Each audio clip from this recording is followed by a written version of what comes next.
right, everybody, welcome to workshop number 2 of Wednesday, May 20th. Here we are.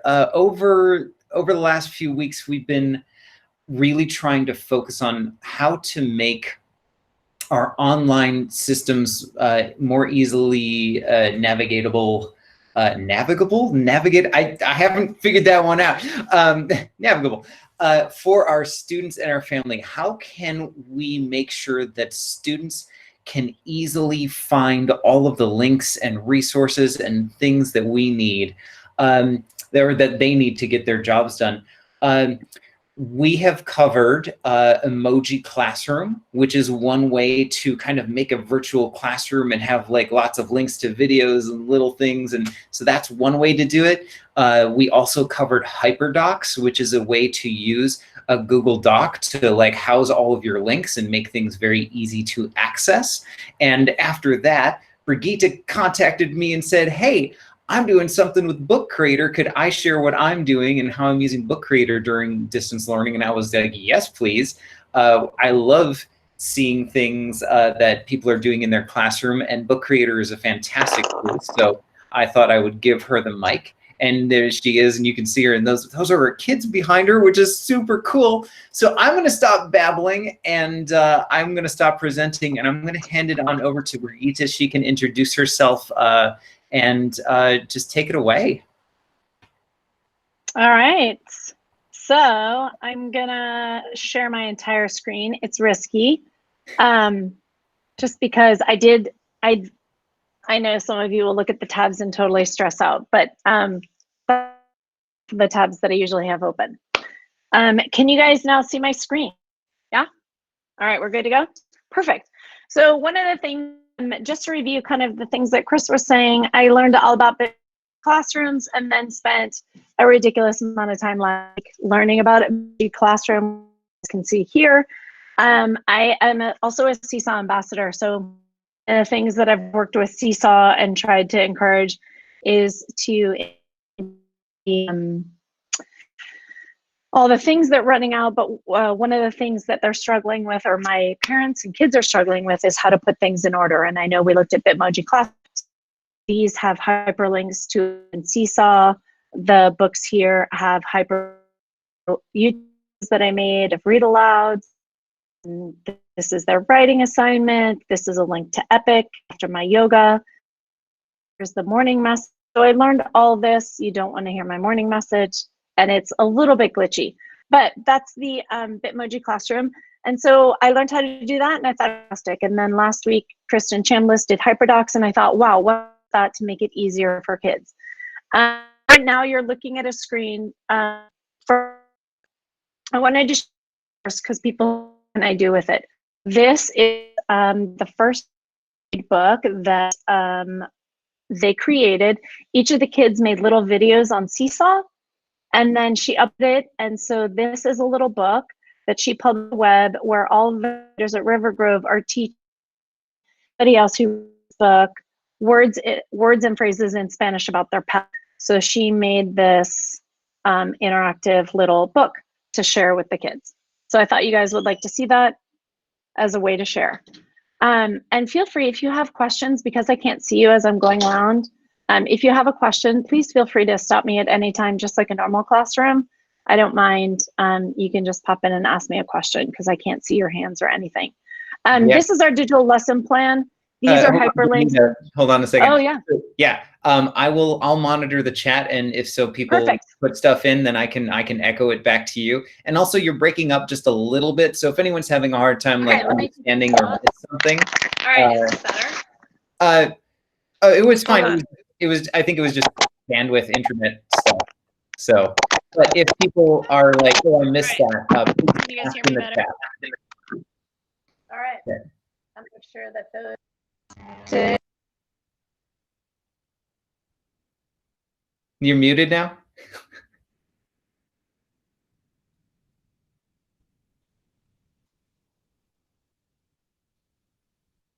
Okay. All right, perfect. A huge thank you, by the way. I can see who's here. Carrie Minau did an awesome job teaching me and sharing her Bitmoji Classroom. So huge thank you to you. Anyway, it's been great, and I love how everybody's sharing and doing these amazing things. So really quick, here is my bookshelf in Book Creator, and I wanted to show you a couple things that we've done that I've created, and you might, hopefully this will inspire you and you can add things.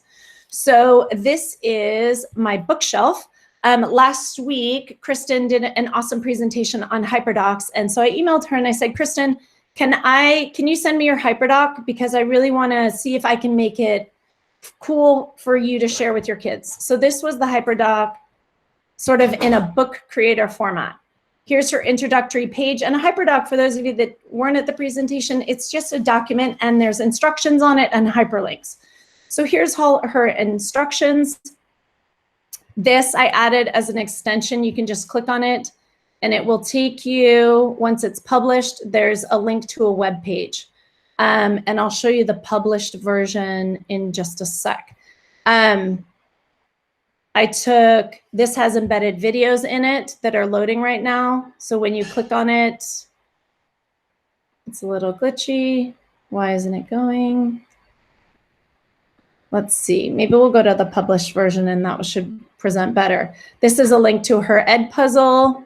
So I'm gonna go back and I'm gonna go to the published version. If you look up here in the screen, it says it's published. I'm gonna read it online. And so this she could just share with her kids.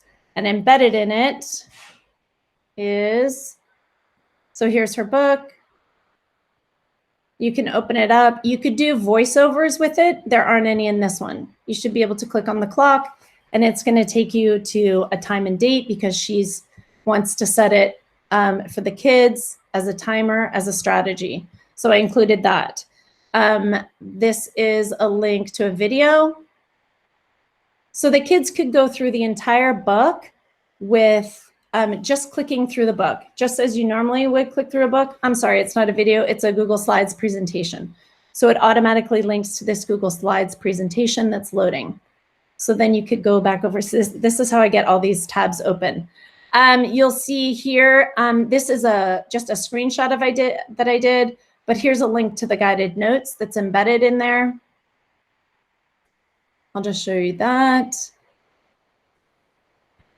And I just want to be aware of our time. So this takes them right to their notes.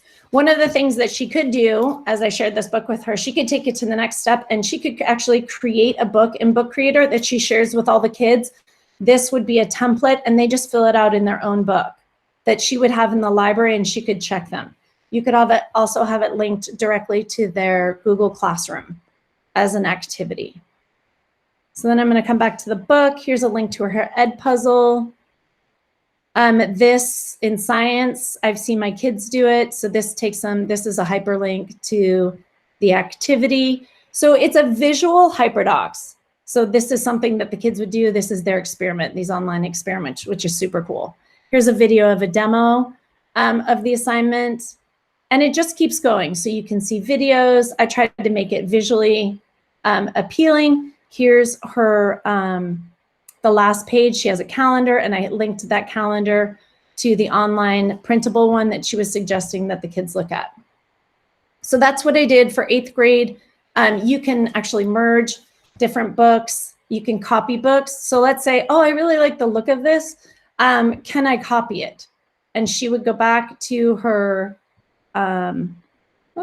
she would go back to her own library. And if you go down here, you click on this button right here. Oops, sorry, this one over here. I could copy this entire book, change the layout, change the links, and do all that. So that's an option. Here's another one that I started creating after I learned about the Bitmoji classrooms. Clearly, I'm spending way too much time in the laundry room where I have my office. So if you hear people in the kitchen, I'm so sorry about that. Here's my Bitmoji classroom. This is a hyperlink to it. You can go through the slides. You can actually embed. Friends. This is my video from this morning. It already has all the hyperlinks that were in the Bitmoji classroom. They're already embedded in it. So this will take you to a YouTube video. I don't know which one. But it's all the links that I put in my Bitmoji classroom are now in this book. So you guys can watch me read a story. So that is what I did with that.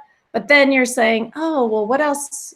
You know, how is this different than a Bitmoji classroom? So here is our weekly plan, and you could update this. You know, it is a hyperlink to your doc, to your Google Slides. So anytime you update your Google Slides, this book will be updated. Here is a link to our daily lesson plans. They could link to different things like a Venn diagram. I have links embedded with Sora and Epic and Tumblebooks, so it would take them right to that. Here's 2 different videos that we've done for read alouds.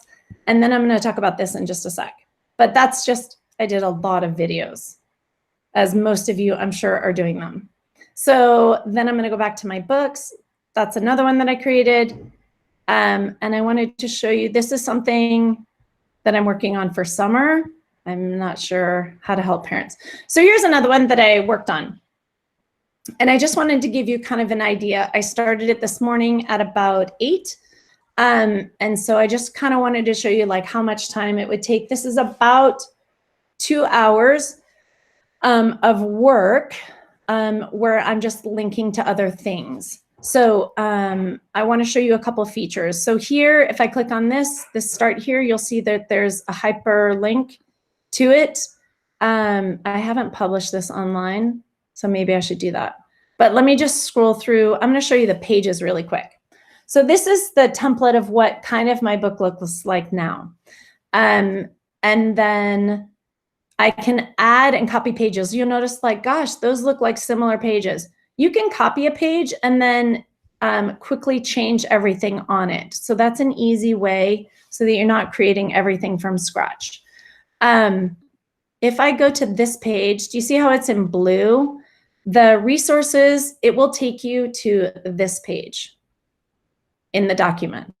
If I click on Start Here, it's going to take you to our Fairy Tales overview, the entire unit. So it's a hyperlink to that. If I go, this is the same one.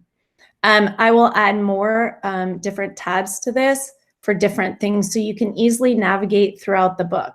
But the one thing that I love about Book Creator is when you do a hyperlink, I'll show you a couple of them. When you do a hyperlink, it's a hyperlink within it. You can do it to another page within the Book Creator book, or you could do a hyperlink to an external piece.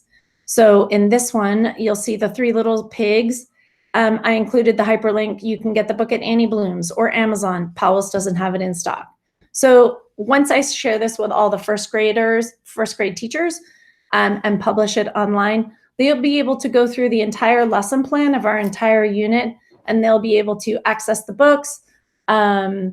Originally, I would check them out of the library, but we can't do that now. It'll give you, I could also embed videos to it. So here are the resources. There's a whole bunch, and I'll move those around.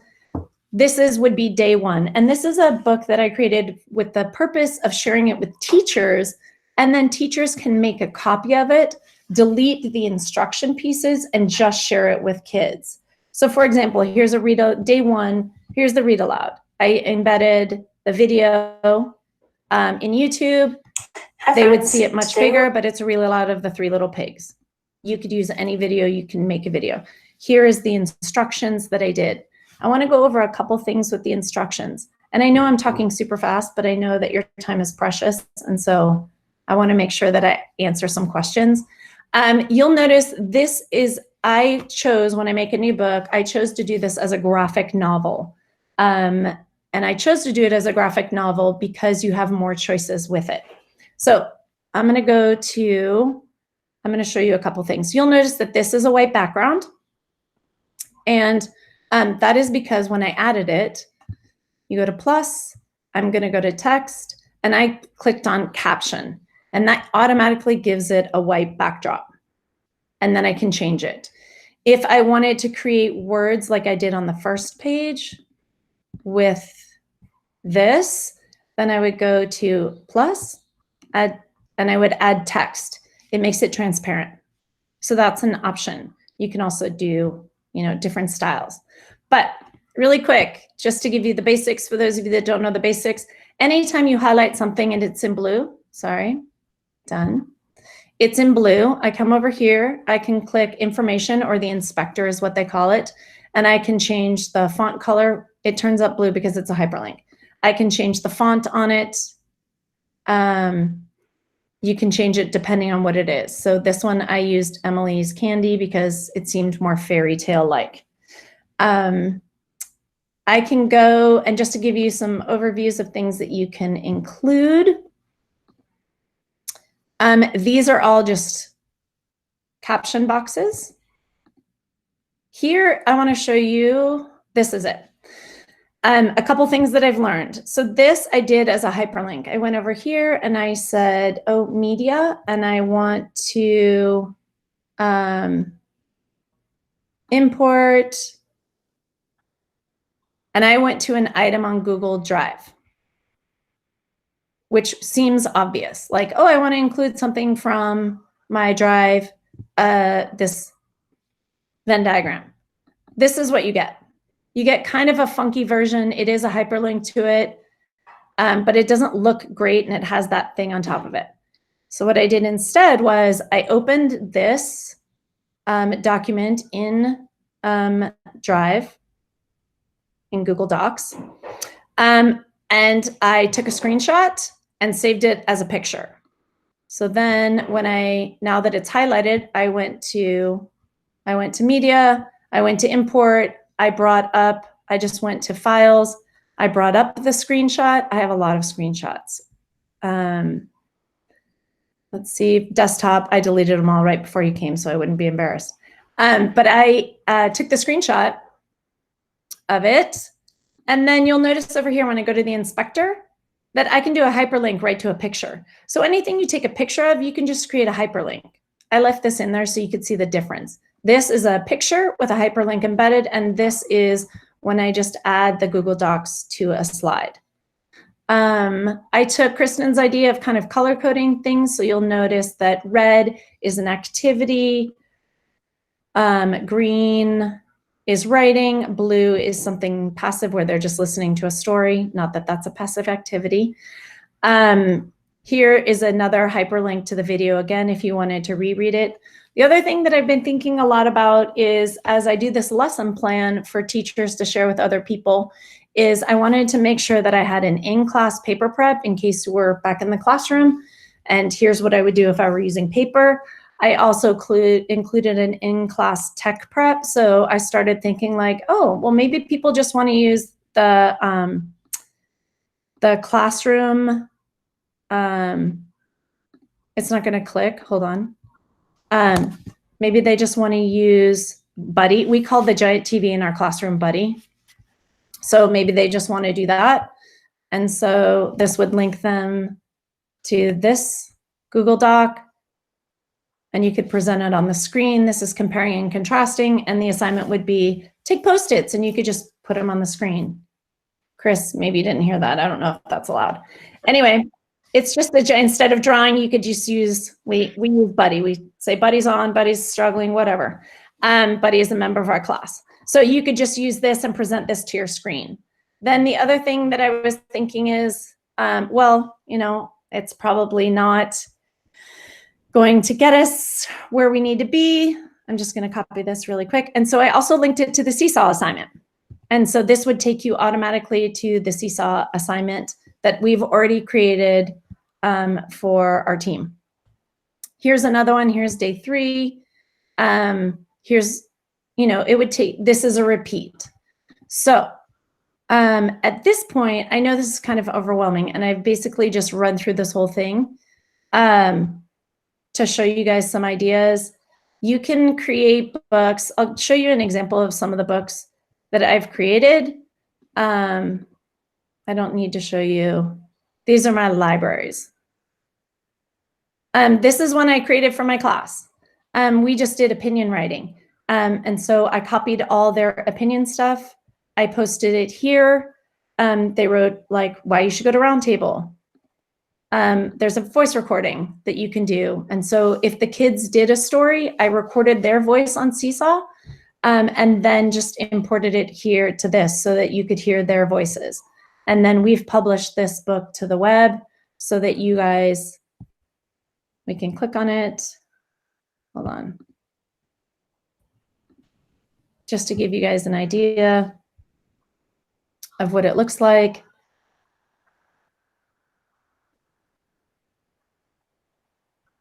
It's just a way to bring all the kids closer together and to share their work.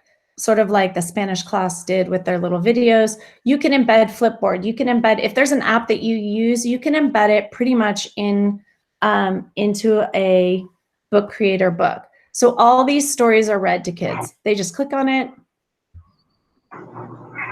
Do you like playing Sorry. outside, especially playing Frisbee? One reason is you can play with friends. So if they didn't do the recording, I did it for them. And then I included pictures, but if we were in the classroom, we would do it together. If Book Creator has opened this up to a free version, well, it's always free. You can get 180 books for free, but you can also check out their comics. You can have, if you have the paid version, you can collaborate so kids could work on the same book. You as a teacher can go in and comment on books if you wanted kids, like if you were doing a science journal at the high school or the middle school, you could actually go into their journals and comment on it if they were doing it over a long period of time, like a lab book. I know a lot of teachers are looking for ways that they could make them more interactive. So let me pop in here real quick. So there was a question in the comments from Jamie Sutton asking about paid versus free versions. She asked, is there any specials going on right now for teachers? I didn't see any on the website when I went there. I just went and just signed up for an account just now, and it signed me in as a teacher with a free account, and it allowed me to have 40 books active. Yeah. For free. It looks like you're using a paid version. Well, you're an ambassador, so it looks like you have access to the paid versions there. I'm not sure if the district had purchased the purchased app for K2 or not. I don't remember offhand on what that is. So every K2 iPad should have a paid version of Book Creator. So your kids already have access to it. I can teach you, like, you don't need it, but there is a workaround. When we first started, we got the Book Creator 1, and they only give you 1 copy. But the kids would make a book, they would publish it to Seesaw, they would save it on their iPad, it gets saved in their iBooks, and then afterwards they would just delete everything in a page. So that was kind of a workaround. But right now, as far as I know, the K12 iPads all have the paid app for the kids to make books on their iPads, and they can't collaborate on the app version, but they can create their own books, and then they can publish it to Seesaw, which is super easy. So if you just go down here, oops, sorry, I can download it, I can publish it online. And that used to be, if I publish it, sorry, I'm trying to find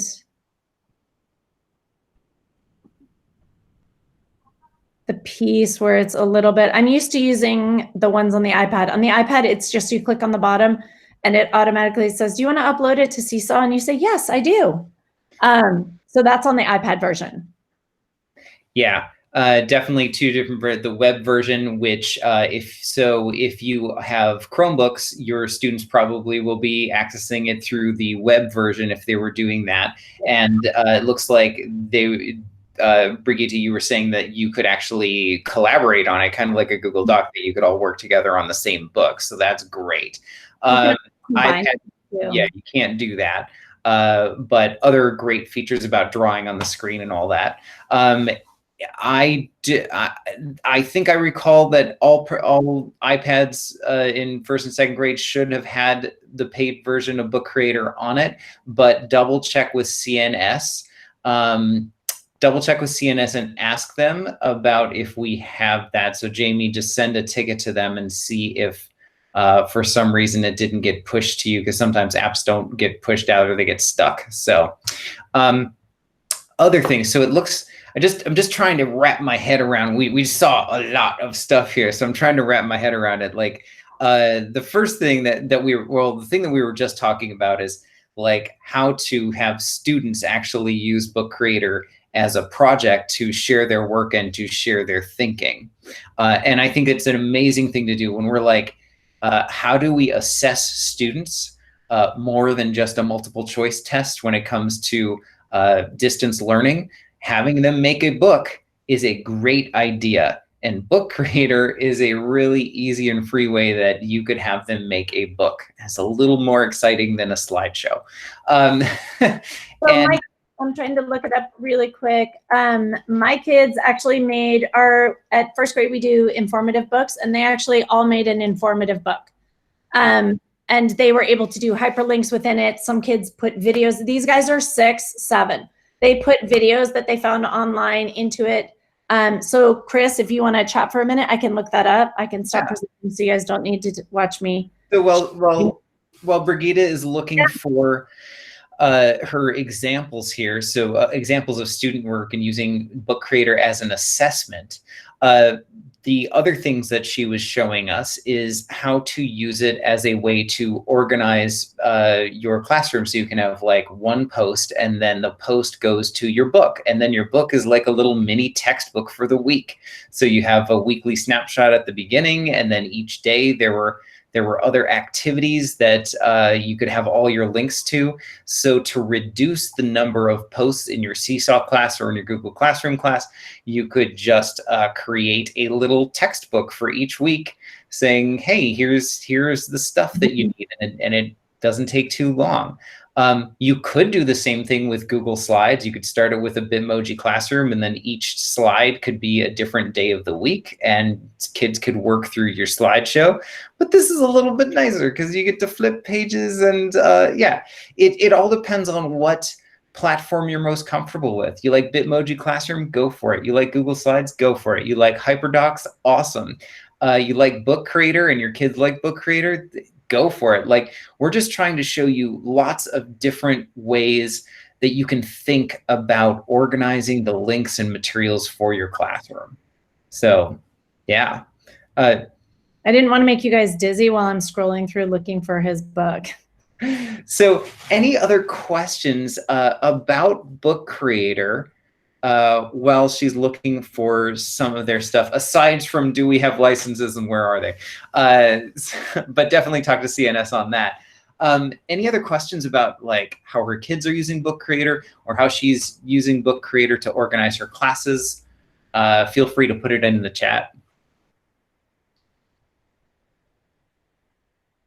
Does anybody have any other questions? This is one, you know, the feedback, one of the feedbacks that we've given Seesaw is like organizing their work a little bit better in folders. We have done folders, but still not super great to find something specific. So that's my next project. But this is one way that you can help students find things just by doing a little bit of organization within a document or a book or a slideshow or whatever it is, just lots of different ways. I think that, you know, the important takeaway here is just keep organizing your resources so that you can make things easier, less things to look at, less things to click, so you can find stuff easier in your classroom management system. All right. Well, we're coming up to 1:45. That's totally fine. Here we go. Oh, did you find it? I Yay! did. Just in time. Just in time. All right. So here we go. I'll start presenting. Hold on. I have to go over here.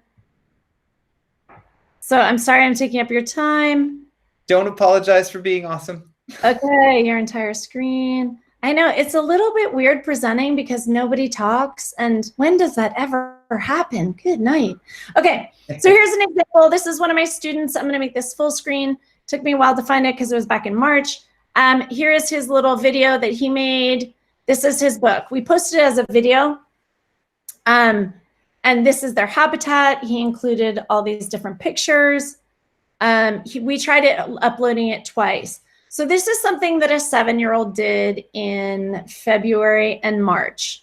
And he was so excited. He's not one of my highest producing kids. So this is why I'm kind of showcasing him in particular. He was so excited to do this. So there's actually a hyperlink. You can see this tiny video. He was so excited. He embedded it in there. I have another student who's struggling with reading and writing. And she found, pictures of, she wanted to show like how dolphins hunt and how they capture food instead of just talking about, this is what they eat. So I helped her find some videos and we embedded that into her book, and it made it so much more engaging, and they were so excited. Anyway, I'm a huge fan. I am also on the other end of the spectrum. I am also aware of how much time our kids are spending on screens. So this is one of the few projects that, before we went all online, that I thought was perfect for kids to do actually in an electronic format. Right now when we do writing, I have them write on a piece of paper and take a screenshot. So it was sort of a balance, but totally worth it. So fantastic. I hope this was helpful for you guys. Thanks for listening. Thanks for coming. Yeah, thank you so much for sharing, Brigitte. It's fantastic to see what you're doing, and thank you for sharing your ideas and some tips on how to get started with this. I think, my takeaway from this is that there are so many ways that you can help organize your links for your students, and it's amazing what kids can do when we just tell them, yeah, go make a book. And you're like, in first grade, yeah, just go make a book, and they'll figure it out. They'll get it. All right, thanks everybody. We got to go to their next meeting. Hang in there. Let us know if you have questions.